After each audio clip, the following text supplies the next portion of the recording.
اے چندرپتر، راجکماری کو معلوم نہ تھا کہ یہ کھیل آگ اور پانی کی طرح ہے۔ جس طرح زمین اور آسمان ایک نہیں ہو سکتے، اسی طرح گنگا کا پوتر پانی کیچڑ سے نہیں مل سکتا، اور نہ ہی اونچ اور نیچ کا ملاپ ہو سکتا ہے۔ راجکماری اب روزانہ رات کے اندھیرے میں ملنے جانے لگی۔ ہمیشہ اس کے ساتھ اس کی خاص کنیز ضرور ہوتی جو ان کی محبت کی رازدار تھی۔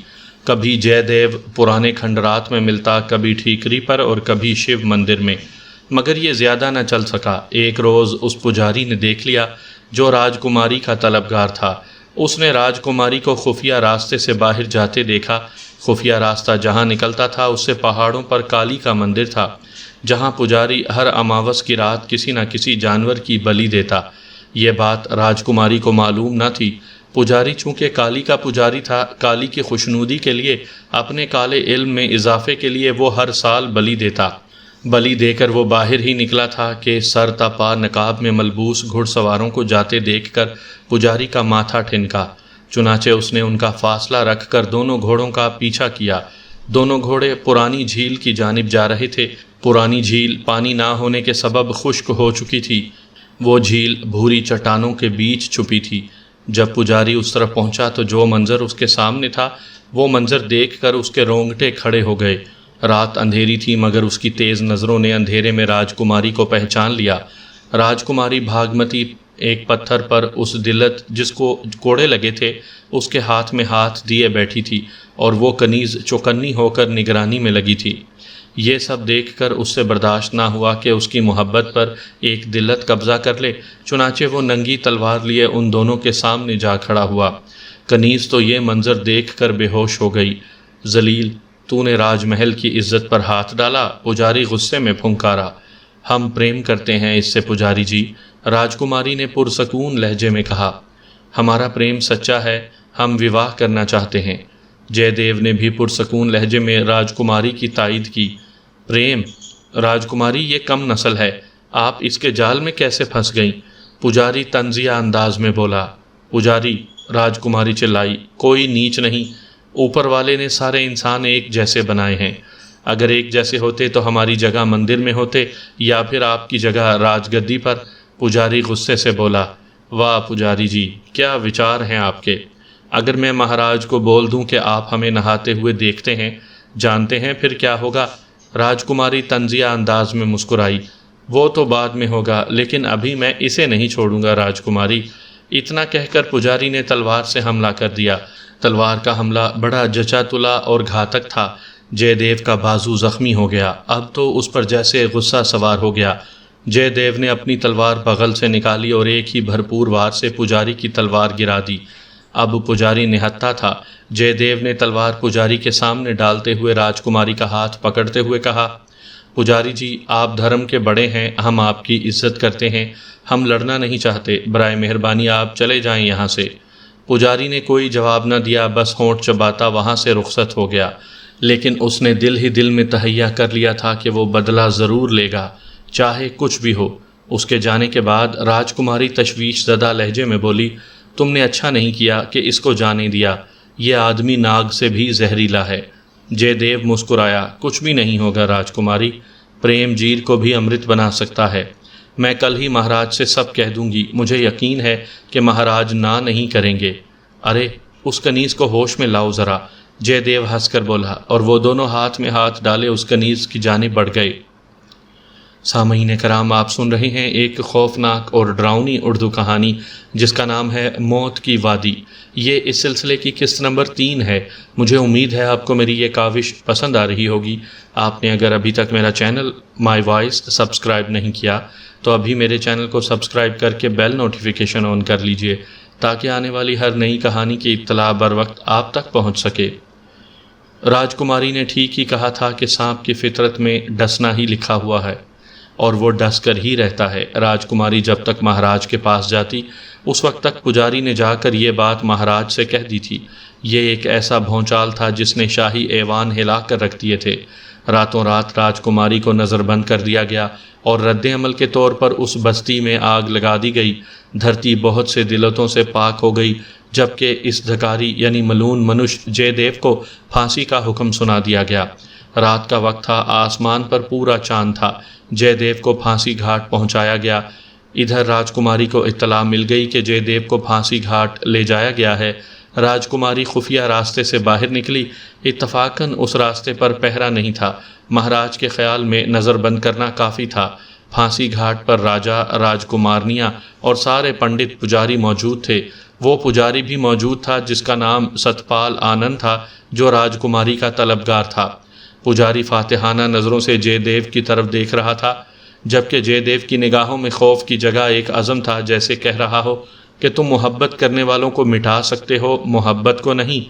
جیسے وہ پھانسی گھاٹ پر پہنچا تو جے دیو نے بلند آواز میں سارے مجمع کو مخاطب کیا۔ سارے جے دیو کو نفرت بھری نظروں سے دیکھ رہے تھے، کسی آنکھ میں ہمدردی نہ تھی۔ جے دیو ان باتوں کو محسوس کرنے کے باوجود بولا، ایک وقت آئے گا، بھگوان نے چاہا ایک دن یہ چھوت چھات، ذات پات، بھید بھاؤ کا فرق ختم ہوگا۔ سارے انسان ایک سمان ہوں گے۔ جب بھگوان نے دو کان، دو ہاتھ ایک جیسے دے کر پیدا کیا ہے تو پھر فرق کیسا؟ لیکن تم آج مجھے مٹا دو گے مگر ہم دوسرا جنم لیں گے۔ بھاگمتی میری ہوگی، چاہے مجھے یوگوں تک انتظار کیوں نہ کرنا پڑے۔ اس کے الفاظ ختم ہوئے، جلاد نے تختہ کھینچ دیا۔ سب لوگ نفرت بھری نظروں سے جے دیو کی لاش کو دیکھ رہے تھے۔ جیسے راجکماری گھاٹ پہنچی، اس نے جے دیو کی لاش لٹکتے دیکھی۔ وہ چیخ کر جھولتی لاش کی جانب بھاگی، مگر اسے سپاہیوں نے پکڑ لیا، مگر اس نے اپنے آپ کو چھڑا لیا۔ دوسرے پل اپنی کمر سے لٹکا خنجر اپنے ہی پیٹ میں مار لیا۔ اس کے حلق سے چیخ نکلی اور پھانسی گھاٹ کی سیڑھیوں سے پھسلتی نیچے جا گری۔ مرتے سمے اس کے لبوں پر صرف یہی الفاظ تھے کہ ہم دوبارہ جنم لیں گے، اور راجا رونت سے اپنی بیٹی کی لاش دیکھ رہا تھا۔ کسی کی آنکھوں میں دیا نہ تھی، سب یہی سوچ رہے تھے کہ ایک پاپن مری۔ دونوں کی موت کے بعد دھرماتماؤں نے کہا یہ دوسرا جنم ضرور لیں گے۔ چنانچہ پجاری نے راجا کو مخاطب کر کے کہا، مہاراج، میرا گیان کہتا ہے کہ یہ دونوں دوسرا جنم لیں گے، یہ اس فرق کو ختم کریں گے جو بھگوان نے بنایا ہے۔ اس سے پہلے یہ جنم لے، میرے پاس ایک پرستاؤ ہے۔ کیا پرستاؤ ہے؟ راجا رونت سے بولا، میں اپنے عمل سے راجکماری کی لاش کو سونے کا بنا دوں گا۔ جب تک راجکماری کو چتا نہیں ملے گی یہ دوسرا جنم نہیں لے سکے گی۔ راجکماری کو سونے کا بنا کر ہم اسے تاریک وادی میں چھپا دیں گے۔ جے دیو چاہے کتنے جنم کیوں نہ لے لے، راجکماری کو ڈھونڈ نہیں سکے گا۔ اگر بالفرض ڈھونڈ لیا تو اسے ہاتھ بھی نہیں لگا سکے گا جب تک چندر پتر نہ آ جائے، جب تک چندر پتر نہ چھوئے، اور میں ایسا عمل کروں گا کہ یہ آتمائیں کبھی نہ مل سکیں، یہی میرا بدلہ ہوگا۔ اے چندر پتر، راجکماری کی لاش کو سونے کا کر دیا گیا اور یہ لاش تاریک وادی میں 2 چہروں والے مندر میں چھپا دی گئی۔ اے چندر پتر، اس سونے کی لاش کو تیرے سوا اگر کسی نے ہاتھ لگایا تو وہ جل کر راکھ ہو جائے گا، اور اگر جے دیو نے کسی طرح اس مندر کو ڈھونڈ بھی لیا تو راجکماری کی لاش کو ہاتھ بھی لگا لیا تو پھر اس پجاری کی آتما اسے روکے گی۔ تاریک وادی موت کی وادی ہے، جو اس میں جائے گا وہ زندہ نہیں لوٹے گا۔ دیال خاموش ہوا تو میں نے دیکھا کہ اس کی آنکھوں میں آنسو تھے۔ دوران داستان دیال کے چہرے کے اتار چڑھاؤ میں نے محسوس کیے تھے۔ کبھی وہ غصے میں آ جاتا، کبھی اس کے چہرے پر مسکراہٹ توڑ جاتی۔ یہ میرے لیے عجیب و غریب تھا۔ تو گویا وہ خزانہ ایک مورتی کی صورت میں ہے، میں نے مسکرا کر کہا۔ ہاں، کم از کم میرے حساب سے اس مورتی کی قیمت $2.5 ارب تو ہوگی۔ دیال نے بھی مسکرا کر مجھے جواب دیا۔ 2.5 ارب! میرا منہ حیرت سے کھل گیا۔ تمہیں کیسے معلوم؟ میں نے حیرت سے پوچھا۔ میری بات پر وہ گڑبڑا گیا۔ مجھے ایسا لگا کہ جیسے اس سے جواب نہ بن پڑا ہو۔ دوسرے لمحے وہ مسکرایا۔ اندازہ لگایا ہے، اس نے میرے کندھے پر ہاتھ مار کر جواب دیا اور پھر ہنس پڑا۔ آج بہت خوش ہو؟ ہاں، آج میری برسوں کی آرزو پوری ہو گئی۔ اس کا لہجہ عجیب ہو گیا۔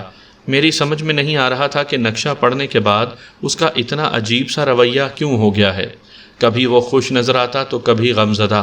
اچانک میرے ذہن میں ایک خیال آیا اور اسی خیال کے پیش نظر میں نے اس سے ایک سوال پوچھ لیا۔ ایک بات آپ سے پوچھوں؟ ضرور۔ یار دیال صاحب، نقشہ کا باقی حصہ تو آپ نے بتایا نہیں۔ وہ تمہارے مطلب کا نہیں، وہ تاریک وادی جانے کا راستہ ہے۔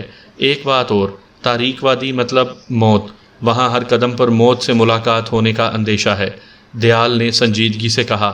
موت سے ملاقات؟ میں نے خوف زدہ لہجے میں کہا۔ ہاں بیٹا، دولت مند بننا آسان نہیں ہے۔ میں نے کوئی جواب نہ دیا۔ مجھے دولت سے کوئی خاص دلچسپی نہ تھی، بس میں تو صرف اپنی جان بچانے کے لیے اس کا ساتھ دے رہا تھا۔ میں جانتا تھا کہ اگر میں نے اس کا ساتھ نہ دیا تو یہ مجھے پکڑوا دے گا اور پھر قتل کے جرم میں پھانسی پکی تھی۔ میرے پاس کوئی ثبوت بھی نہ تھا اپنی بے گناہی کا۔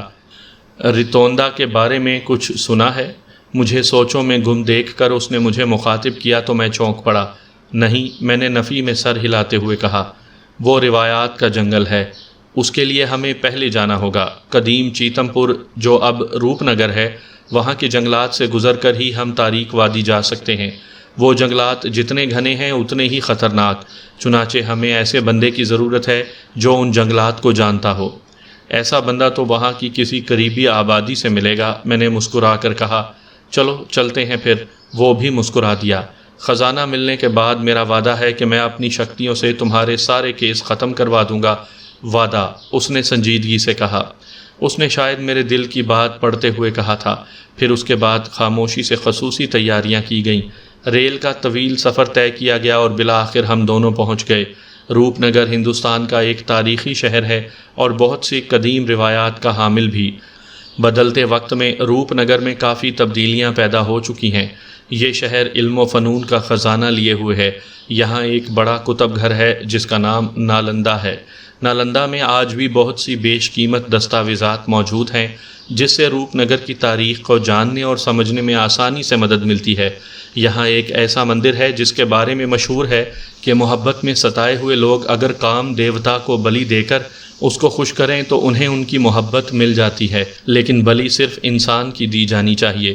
روپ نگر کے جنگلات کے پاس ایک چھوٹی سی پسماندہ سی بستی تھی جو کہ حکومتی توجہ سے محروم نہایت غربت کا شکار تھی۔ ان کی گزر بسر کا ذریعہ سیاحوں کی آمد پر تھا۔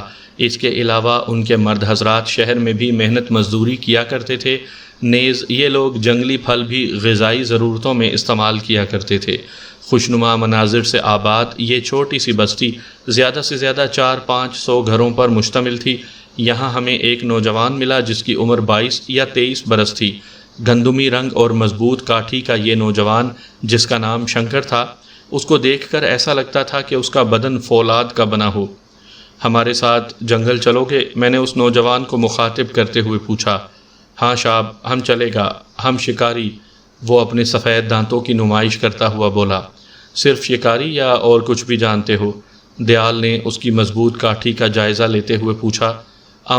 کک اشارہ کام کرے گا، رات کو تم سوئے گا، ہم پہرا دے گا، تو تم چلو گے ساتھ؟ اس نے اس بات میں سر ہلا دیا۔ ایک بات اور، ہمیں کچھ مزدوروں کی ضرورت ہوگی تاکہ کھدائی وغیرہ میں استعمال ہوں، میں نے سنجیدگی سے کہا۔ میری بات کی دیال نے بھی تائید کی۔ تب وہ بستی کا نوجوان بولا، شاب 5 مزدور تو مل جائیں گے۔ دوسری صبح سورج کی پہلی کرن کے ساتھ ہم لوگوں کا قافلہ جنگل میں داخل ہوا۔ 5 مزدور بھی اسی طرح توانا اور چاق و چوبند تھے۔ ہم نے ضرورت سفر کا سارا سامان لے لیا تھا جو اس جنگل میں ہمارے کام آ سکتا تھا۔ جو ہی ہم نے جنگل میں قدم رکھا اور تھوڑی دور چلے ہوں گے کہ بارش نے آن لیا۔ ہم سارے لوگ گھوڑوں پر سوار تھے۔ اس بستی سے گھوڑے وغیرہ کرائے پر لینے میں دیال کے کافی سارے پیسے خرچ ہو گئے تھے۔ گھوڑوں کو آرام آرام سے چلاتے ہم جنگل میں چلے جا رہے تھے۔ جنگل تھوڑی ہی دیر کے بعد گھنے ہو گئے تھے، اس لیے بارش کی تیزی کا احساس نہیں تھا۔ جیسے ہی درخت چھدرے ہوئے ایسا لگتا کہ آسمان کے سوتے کھل گئے ہوں۔ پانی دھاروں کی شکل میں گرتا نظر آتا۔ مجھے ایسا لگ رہا تھا کہ میں ہالی ووڈ کی کسی ایکشن ایڈونچر فلم کا حصہ ہوں۔ گھوڑے بارش میں یوں چل رہے تھے کہ جیسے انہیں ان کی عادت ہو۔ شنکر مجھے مسحور دیکھ کر مسکرایا اور بولا، شاب، بارش بہت خوبصورت ہے نا؟ ہاں بہت، میں نے ہنس کر کہا۔ شاب، یہاں تو بارش ہوتا رہتا ہے، آپ شہر والا اس کو دیکھ کر حیران ہو جاتا ہے، شنکر اپنے مخصوص لہجے میں بولا۔ لیکن یہ بارش کتنی اچھی لگ رہی ہے، میں پہلی بار اس طرح کی بارش دیکھ رہا ہوں، میں نے مسکرا کر جواب دیا۔ جنگل کا حسن ہمارے سامنے عیاں تھا۔ بارش کی وجہ سے جانوروں میں افراتفری تھی، وہ دوڑتے بھاگتے پھر رہے تھے۔ پہلی بار نظروں کے سامنے جانور اس طرح دوڑ رہے تھے جن میں نیل گائیں، زرافہ اور دوسرے چھوٹے بڑے جانور موجود تھے۔ بہت شاندار، زبردست، دیال محظوظ کن لہجے میں بولا۔ ہمارے گھوڑے آہستہ آہستہ چلتے رہے۔ اچانک شنکر نے مدھم آواز میں سیٹی چھیڑ دی۔ تھوڑی دیر بعد مزدوروں نے شنکر کا ساتھ شروع کر دیا۔ مدھم سروں میں سیٹی کی آواز نہایت ہی خوبصورت لگ رہی تھی۔ بارش رک چکی تھی لیکن موسم سرد ہو چکا تھا۔ فضا میں خنکی بدستور موجود تھی۔ ایسا لگتا کہ بارش اب کچھ وقت کے لیے رک گئی ہے، دوبارہ ضرور ہوگی۔ آسمان سے گھٹا ٹوپ اندھیرے اتر رہے تھے اور شام کے 7 بجے تو ہم رک گئے، گویا ہم نے وہیں قیام کا فیصلہ کر لیا تھا۔ دیال، کیا ہم نقشے کے مطابق چل رہے ہیں؟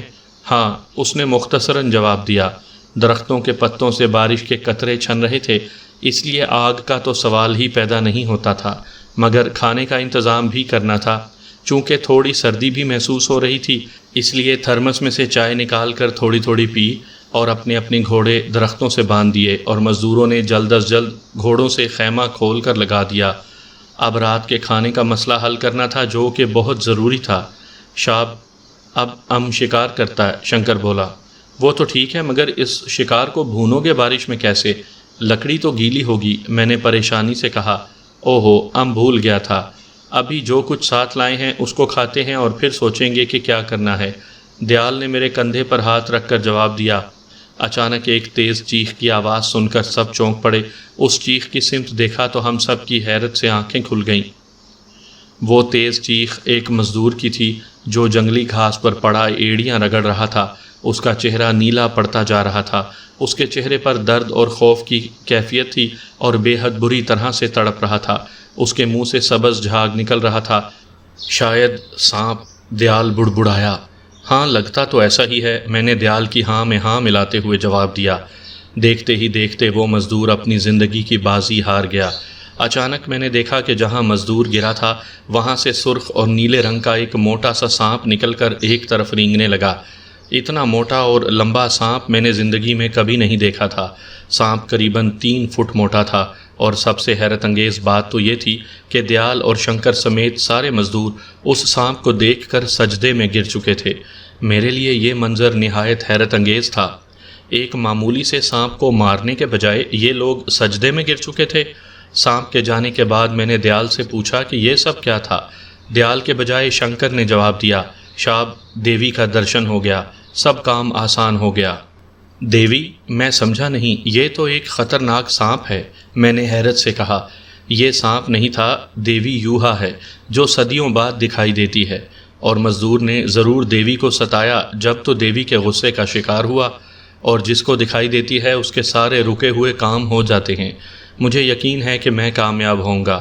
شنکر کی جگہ دیال نے عقیدت مندانہ لہجے میں جواب دیا۔ کیا فضول بکواس ہے، ہر کام صرف میرے اللہ کی مرضی سے ہوتا ہے، وہ نہ چاہے تو کوئی کام ہو ہی نہیں سکتا، میں نے تھوڑے غصے سے کہا۔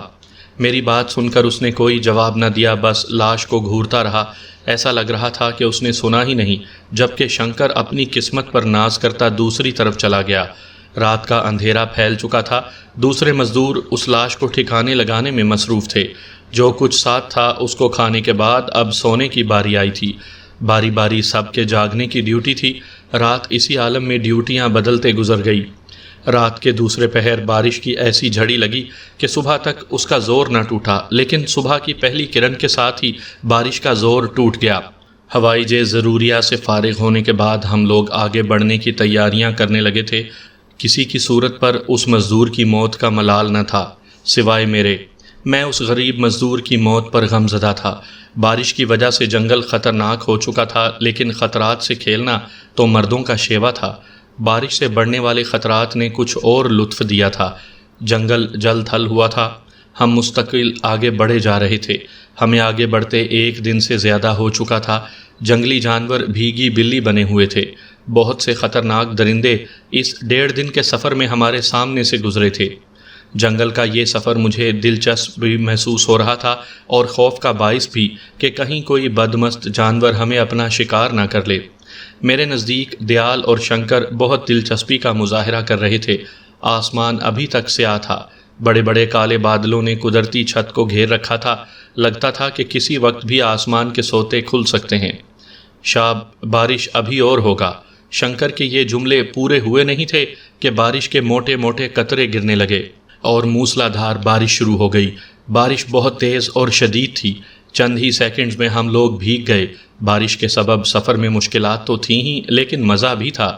نقشے کے مطابق ہم کہاں پہنچ چکے ہیں؟ میں نے دیال سے پوچھا۔ ہمیں دریائے سوگنڈا جانا ہے، اور اس سوگنڈا کے مقام پر انسانی شکل والی ایک بڑی چٹان ہے جو کہ تاریک وادی جانے کا راستہ ہے۔ دیال مسکرا کر بولا۔ سوگنڈا یہاں سے کتنی دور ہے شنکر؟ شاب، اگر ہم ایک دن اور چلتے رہیں گے تو دریائے سوگنڈا پہنچ جائیں گے، مگر وہ دریا تو موت کا دریا ہے، مگرمچھ ہوتا ادھر بہت۔ تم کیا مگرمچھ کا شکار کرنا مانگتا؟ شنکر ہنس کر بولا۔ نہیں، ہمیں تاریک وادی جانا ہے۔ تاریک وادی؟ وہ بہت خطرناک ہے، سنا ہے اس وادی میں موت ہے۔ شنکر کے چہرے پر خوفزدگی کے آثار تھے۔ گھڑی کی سوئیاں آگے بڑھتی ہی جا رہی تھیں، آسمان سے گویا پرنالے چل رہے تھے۔ البتہ حیرت انگیز بات یہ تھی، جنگل میں پانی جمع نہیں ہوا تھا، بلکہ تیز دھاریں درختوں کے گرد بل کھاتی عقبی سمت نکل رہی تھی۔ بارش کا شور بدستور تھا، دن کا وقت تھا، لیکن بجلی کے کوندے لپکتے صاف محسوس ہو رہے تھے، بادل بھی خوب گرج رہے تھے۔ اچانک ایک تیز آواز ہمارے کانوں سے ٹکرائی۔ ایک عجیب سا شور تھا، ایک خوفناک شور جس میں جانوروں کی آوازیں بھی شامل تھیں۔ ہاتھی کی چنگاڑ کے ساتھ بھینسوں کی آوازیں بھی شامل تھیں۔ اچانک ایک تیز تڑاخ کی آواز سنائی دی، فضا میں مسلسل گرج کی آواز سنائی دینے لگی۔ اس آواز میں درختوں کے ٹوٹنے کی آوازیں بھی تھیں، گو کہ یہ آوازیں کافی دور سے آتی محسوس ہو رہی تھیں، لیکن رفتہ رفتہ قریب آتی محسوس ہو رہی تھیں۔ یہ پانی کا شور ہے، دیال نے سنجیدہ لہجے میں کہا۔ کیا مطلب؟ کوئی طوفانی ریلا۔ دیال نے اتنا کہا تھا کہ یکدم ہمیں کچھ فاصلے پر بائیں سمت سے درختوں کی چوٹیاں سرنگوں ہوتی دکھائی دیں۔ درختوں کے موٹے تنے ٹوٹ ٹوٹ کر گر رہے تھے۔ میلے ملگجے اندھیرے میں پانی کا ایک طوفانی ریلا دھاڑیں مارتا، اپنی زد میں ہار آنے والی چیز کو روندتا ہماری جانب بڑھ رہا تھا۔ بارش بدستور جاری تھی، لیکن اب اس کی شدت کم ہو چکی تھی۔ اسی وقت شنکر کے منہ سے چیخ نکلی، لگتا ہے دریائے سوگنڈا میں باڑھ آ گیا ہے۔ کیا مطلب؟ میں نے سراسیمگی سے کہا۔ شاب، بھاڑ کا بندر ٹوٹ گیا ہوگا، وہ چیخ کر بولا۔ اچانک اس نے مزدوروں کی جانب دیکھا اور پھر بولا، آربانہ، شو شو، لمشکم، بو بو۔ ان بے ہنگم سے لفظوں کے سنتے ہی مزدوروں میں سراسیمگی سی پھیل گئی۔ پانی کا مہیب ریلا تیزی سے ہماری جانب بڑھ رہا تھا۔ بھاگو! اتنا کہہ کر میں نے گھوڑے سے اتر کر دوڑنا شروع کر دیا۔ دیال اور شنکر نے بھی میرا ساتھ دیا تھا۔ مزدوروں میں سے جس کا منہ جدھر پڑا بھاگ اٹھا، لیکن پانی کا ریلا کہاں خاطر میں لاتا تھا۔ بہت سے مزدور اس ریلے کے زد میں آ گئے۔ بھاگتے بھاگتے ہماری نظر ایک 9 فٹ کے دائرے پر محیط ایک درخت پر پڑی۔ میں نے، دیال نے اور شنکر نے اس درخت کی شاخوں کو پکڑ لیا جو کہ اس 9 فٹ کے دائرے میں لٹک رہی تھی، اور لٹک گئے۔ ہمارے پیروں سے پانی ٹکراتا گزر رہا تھا۔ اب ہم صرف 3 بچے تھے، ہمارے مزدور بھی پانی میں ڈوب چکے تھے۔ اس طوفانی ریلے میں ہمارے گھوڑے ساز و سامان سمیت بہتے چلے گئے تھے۔ کئی ٹوٹے درخت، مردہ پرندے، جنگلی جانور، شیر، بارہ سنگے، نیل گائے، ہاتھی تک بہتے نظر آئے۔ درخت آدھے سے کم پانی میں ڈوب چکا تھا۔ تم اپنی ودیا کا استعمال کرو تاکہ ہم اس مصیبت سے نکل سکیں، میں نے چیخ کر کہا۔ پانی کے سامنے کوئی جادو نہیں چلتا، اس نے لٹکے لٹکے جواب دیا۔ پانی جھاگ اڑاتا ہوا درختوں سے ٹکراتا ہوا گزر رہا تھا۔ ریلے کی توڑ پھوڑ کی آواز اب بھی جاری تھی، لیکن پانی میں اب وہ شدت نہ تھی، لیکن اس کے بہاؤ میں کمی نہ ہوئی تھی۔ شنکر کہاں ہے؟ دیال چلایا۔ ادھر شاب۔ میں نے سر اٹھا کر دیکھا تو شنکر درخت پر بیٹھا نظر آیا، اس کے چہرے پر سکون کی کیفیات تھیں۔ آپ بھی اوپر آ جاؤ شاب، وہ ہاتھ ہلا کر بولا۔ تم کیسے اوپر پہنچ گئے؟ میں نے چیخ کر پوچھا۔ شاب، ہم جنگل کا بیٹا ہے، وہ ہنس کر بولا۔ آپ بھی اوپر آ جاؤ، کوشش کرو، سب آسان ہے۔ بارش اب رک چکی تھی، لیکن مطلع ابھی بھی ابر آلود تھا، چنانچہ اس کے ہمت دلانے پر ہم نے درخت سے اوپر چڑھنے کی کوشش کی۔ ابھی ہم اوپر چڑھ ہی رہے تھے کہ اچانک میری نظر شنکر کی عقبی سمت پر پڑی۔ اوپر کا منظر دیکھ کر میری آنکھیں کھلی کی کھلی رہ گئیں۔ ایک 2.5 انچ موٹا، نہ جانے کتنا لمبا سانپ، جس کا رنگ پیلا تھا، رینگتا ہوا شنکر کی طرف بڑھ رہا تھا۔ میں نے چیخنے کی کوشش کی، لیکن میری آواز بند ہو گئی، جبکہ دیال کی کیفیت مجھ سے مختلف نہ تھی۔ دیال، کچھ کرو، میں چلایا۔ جواب میں دیال نے سر ہلایا اور آنکھیں بند کر لیں، اور منہ میں کچھ بدبدانے لگا۔ اچانک شنکر کی کربناک چیخیں گونجی۔ سانپ نے اپنے بل شنکر کے گرد کسنا شروع کر دیے تھے۔ اس کے چہرے کی رنگت بدلتی جا رہی تھی۔ اس کی چیخوں کی آوازیں بے حد کربناک تھیں، یوں لگ رہا تھا کہ جیسے اس کی ہڈیاں ٹوٹ رہی ہوں۔ اچانک میرے ذہن میں ایک حیرت انگیز خیال آیا۔ میں نے لٹکتے لٹکتے اپنے جسم کو جھولا، دونوں ٹانگوں کو اوپر کی جانب دھکا دیا تو 2-3 بار کی کوششوں سے میری دونوں ٹانگیں اوپر تنے سے چمٹ گئیں۔ میں نے چمٹے چمٹے جیب سے پستول نکالا اور اللہ کا نام لے کر سانپ پر یکے بعد دیگرے گولیاں چلا دیں۔ گولیاں سانپ کے پھن پر لگیں اور گولی پھن چھیدتی ہوئی دوسری طرف نکل گئیں۔ سانپ کی گرفت ڈھیلی پڑ گئی اور بل تیزی سے کھلنے لگے۔ سانپ نیچے گر پڑا اور شنکر بھی جھٹکا کھا کر نیچے گر پڑا۔ اچانک میں نے حیرت انگیز منظر دیکھا کہ شنکر نیچے گرنے کے بجائے فضا میں تیرنے لگا۔ دوسرے لمحے ہی دیال بھی فضا میں تھا۔ اس نے آنکھیں بند کر کے جو عمل کیا تھا وہ کارگر ثابت ہوا تھا۔ میں اس موٹے تنے پر لیٹا گہرے گہرے سانس لینے لگا۔ دوسرے ہی پل میں نے اپنے ارد گرد کالے سیاہ دھوئیں کے بادلوں کو دیکھا۔ دھوئیں کے بادلوں نے بڑی تیزی سے مجھے اپنی لپیٹ میں لے لیا، پھر مجھے کچھ نہ دکھائی دیا۔ جب دھوئیں کے بادل چھٹے تو ہم لوگ خشک زمین پر تھے۔ جنگل بھی بہتر حالت میں تھا۔ چاروں طرف طویل، وسیع اور لمبے لمبے درخت تھے جن سے پانی ٹپک رہا تھا۔ میں نے دیکھا کہ شنکر بدستور بے ہوش تھا اور ایک درخت کے سہارے لیٹا ہوا تھا اور میں بھی اس کے برابر لیٹا تھا۔ دیال کا کہیں پتہ نہ تھا۔ میں کراہتا ہوا اٹھ گیا، بے ہوش شنکر کی جانب بڑھ گیا۔ شنکر کا چہرہ نیلا پڑا ہوا تھا، اس کے کپڑے پھٹے ہوئے تھے، جسم جگہ جگہ سے زخمی تھا۔ اچانک مجھے جنگل کے ایک کونے سے دیال آتا دکھائی دیا۔ وہ بڑا تیز تیز چلتا ہوا ہماری طرف آ رہا تھا۔ اس کے ہاتھ میں ایک کٹورا تھا۔ کہاں تھے؟ میں نے تشویش زدہ نظروں سے کٹورے کی طرف دیکھ کر کہا، جو کہ مٹی کا تھا۔ کٹورے سے بھاپ اٹھ رہی تھی۔ اس مشروب کا انتظام کرنے گیا تھا جو میں نے کبھی تمہیں پلایا تھا۔ دیال نے شنکر کی طرف دیکھ کر مسکرا کر جواب دیا، او اچھا۔ مجھے حیرت تھی کہ اس تشویش زدہ ماحول میں بھی وہ مسکرا سکتا ہے۔ اتنا کہہ کر دیال نے وہ کٹورا ایک طرف رکھا اور بے ہوش شنکر کو جھنجھوڑنے لگا۔ چند لمحوں کے بعد میں نے دیکھا کہ اس کے جسم میں تحریک اور کپ کپی سی پیدا ہوئی۔ اس نے نیم وا نگاہوں سے میری طرف دیکھا، بس اتنا ہی کافی تھا۔ دیال نے وہ کٹورا فوراً اس کے منہ سے لگا دیا اور اپنی بچوں جیسی معصوم آنکھوں سے اس کی طرف دیکھنے لگا۔ مشروب اس کے حلق میں جاتے ہی اس میں ڈرامائی تبدیلی پیدا ہوئی اور اس کی حالت سدھرنے لگی۔ دوسرے پل وہ اٹھ بیٹھا۔ شانپ شانپ، شنکر دہشت سے چلایا۔ سانپ کو ہم نے مار دیا ہے، اب تم محفوظ ہو، دیال نے سنجیدگی سے جواب دیا۔ شنکر نے کوئی جواب نہ دیا، بس وہ دہشت زدگی کے عالم میں ہم دونوں کو گھورتا رہا، پھر ہونٹوں پر زبان پھیر کر بولا، شاب، طوفانی ریلا چلا گیا؟ سوگنڈا کا باندھ جب ٹوٹتا ہے، جب ان جنگلات میں ضرور باڑھ آ جاتی ہے۔ اچھا چھوڑو ان باتوں کو، یہ بتاؤ کہ سوگنڈا ہم کب تک پہنچ سکیں گے؟ میں نے شنکر کی طرف دیکھ کر کہا۔ میری بات پر وہ اٹھ کھڑا ہوا اور چاروں طرف دیکھنے کے بعد بولا، میرا خیال ہے شاب، ہم سوگنڈا کے بہت قریب ہیں۔ اس نے اتنا کہا تھا کہ اس کے حلق سے چیخ نکلی۔ میں نے دیکھا کہ اس کی آنکھوں سے دہشت ظاہر ہونے لگی ہے۔ میں نے اس کی نگاہوں کی سمت دیکھا تو میری آنکھیں بھی حیرت اور خوف سے کھلی کی کھلی رہ گئیں۔ یہی کیفیت دیال کی بھی تھی۔ وہ منظر تھا ہی بہت خوفناک۔ وہ پیلی آنکھیں خونخوار اور خوفناک تھیں جو ہماری ہی سمت دیکھ رہی تھیں۔ وہ لمبا، خوفناک اور سیاہ رنگ کا شیر تھا۔ اس درندے کی آنکھوں میں نہایت وحشت تھی۔ اس کو دیکھ کر ایسا لگتا تھا کہ جیسے وہ اپنی خوراک تاک رہا ہو۔ اچانک اس نے اپنی پچھلی ٹانگیں مارنا شروع کر دیں۔ یہ حملہ کرنے کے چکر میں ہے، میں زیر لب بڑبڑایا۔ لگتا تو ایسا ہی ہے۔